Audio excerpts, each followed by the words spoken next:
लाखों की फसल को बर्बाद होने से क्या हम बचा सकते हैं? क्या करें जब फसल किसानों को सड़क पर फेंकनी पड़े? क्या आप भी कभी सीजन में पालक, मेथी या अन्य फसल को पानी के भाव में बेचने पर मजबूर हुए हैं? या किसी किसान को सस्ते में मजबूर होकर बेचते हुए देखा है? क्या आपने किसी किसान को अपनी फसल का सही दाम न मिलने पर उसमें हल चलाते देखा है या मवेशी को खिलाते हुए देखा है? और वो भी मजबूरी में।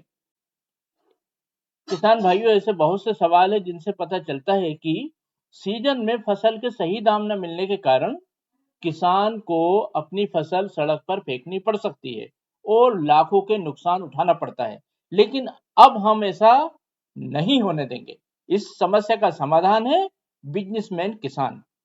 क्या है इस समस्या का हल, हम जानेंगे इसी वीडियो में। नमस्कार बिजनेसमैन किसान भाइयों, स्वागत है आपका आपके खुद के चैनल बिजनेसमैन किसान पर। इस चैनल का मुख्य उद्देश्य अधिक से अधिक किसानों को सफल बिजनेसमैन किसान बनाना है। हमारा विश्वास है कि किसान की तरक्की से ही देश की तरक्की हो सकती है। अगर आपने हमारा चैनल बिजनेसमैन किसान अभी तक सब्सक्राइब नहीं किया है तो कृपया कर लीजिए, ताकि हर किसान को बिजनेसमैन बनाने के हमारे मिशन में आपका सहयोग मिल सके। आपका साथ ही हमें और किसानों तक पहुंचने और उन्हें सफल बनाने की ताकत देता है।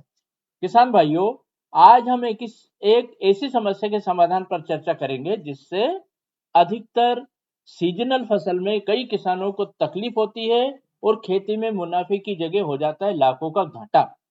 और कारण क्या है? अत्यधिक सप्लाई होने के कारण फसल का रेट या तो बहुत कम हो जाता है या एकदम पानी के भाव बिकता है। तो चलिए शुरू करते हैं आज की वीडियो। किसान भाइयों, आज के समय में हर फसल को किसी ना किसी रूप में बचाकर और उसका उत्पाद बनाकर पैसा कमाया जा सकता है और एक बड़ा बिजनेस बनाया जा सकता है, जिससे कई बेरोजगार युवाओं को रोजगार मिल सकता है और किसान की भी आर्थिक स्थिति सुधर कर किसान एक बिजनेसमैन किसान बन सकता है। तो आज की वीडियो ऐसे ही 3 सीजनल फसलों का वैल्यू चेन डेवलपमेंट करके एक बड़ा बिजनेस बनाने की है और अच्छा बिजनेस, अच्छा पैसा कमाया जा सकता है इससे। किसान भाइयों, आज हम बात कर रहे हैं पालक, मेथी और चुकंदर की। अगर आपके क्षेत्र में इन फसलों का सही दाम नहीं मिल पा रहा हो तो घबराइए नहीं। इनका उत्पाद बनाकर बेचिए और एक बड़ा बिजनेस बनाकर पूरे साल पैसा कमाइए। तो समझते हैं कैसे। तो किसान भाइयों, हम एक एक फसल पर बारी बारी से चर्चा करते हैं। सबसे पहले लेते हैं चुकंदर को। चुकंदर को सीजन में जब रेट नहीं मिल रहा हो तो सबसे पहले साफ पानी में धो लें। फिर आलू की चिप्स की तरह काटकर सुखा लीजिए, इसका पाउडर बना लीजिए। पॉलीथीन या डिब्बे में पैक करके अपनी ब्रांडिंग बनाकर बेचिए। चुकंदर पाउडर के कई फायदे हैं और जो सबसे बड़ा फायदा है वो ये खून की कमी को दूर करता है, विशेषकर हीमोग्लोबिन की कमी जिनमें होती है और महिलाओं में ये अधिकतर पाया जाता है कि हीमोग्लोबिन की कमी उनमें होती ही है। तो वो हीमोग्लोबिन की दूर दोस्तों किसान भाइयों तुरंत ठीक करता है। आप आज खाइए, कल हीमोग्लोबिन चेक करवाइए, आपका हीमोग्लोबिन बैलेंस्ड मिलेगा। तो ये हेल्थ प्रोडक्ट्स भी इससे बनाए जाते हैं और हेल्थ प्रोडक्ट के लिए उपयोग किया जा सकता है।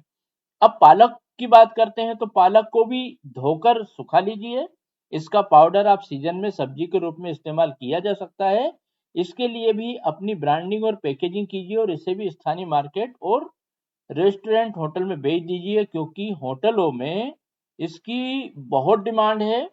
ऑफ सीजन में जब पालक नहीं मिलती है तो कोई ग्राहक पालक मांगता है तो इसी पाउडर की पालक की सब्जी बनाकर बेची जाती है। ये आराम से बिकने वाला प्रोडक्ट है।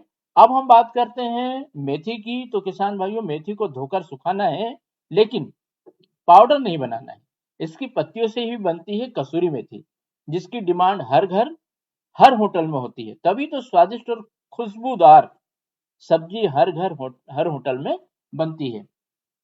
किसान भाइयों, इसकी जबरदस्त डिमांड है। तो किसान भाइयों, मेथी, पालक और चुकंदर से आप एक जबरदस्त बिजनेस शुरू कर सकते हैं और अपनी फसल को बर्बाद या सस्ते दाम में बिकने से बचा सकते हैं और लाखों पैसा बचाकर लाखों पैसा आप कमा सकते हैं और एक बड़ा बिजनेस शुरू कर सकते हैं। जानकारी आपको अच्छी लगी हो तो इसे सभी से शेयर करें। और यदि आप इस बिजनेस को शुरू करने में लगने वाली लागत और पूरी प्रक्रिया को की जानकारी चाहते हैं तो हमें कमेंट करके बताएं। अगली वीडियो में हम जरूर बताएंगे इसके बारे में यदि हमसे डायरेक्ट बात करना चाहते हो तो कमेंट में अपना नंबर लिखें, हम आपको संपर्क करेंगे। तो अब हर किसान बनेगा बिजनेसमैन किसान। जय जवान, जय किसान, जय भारत।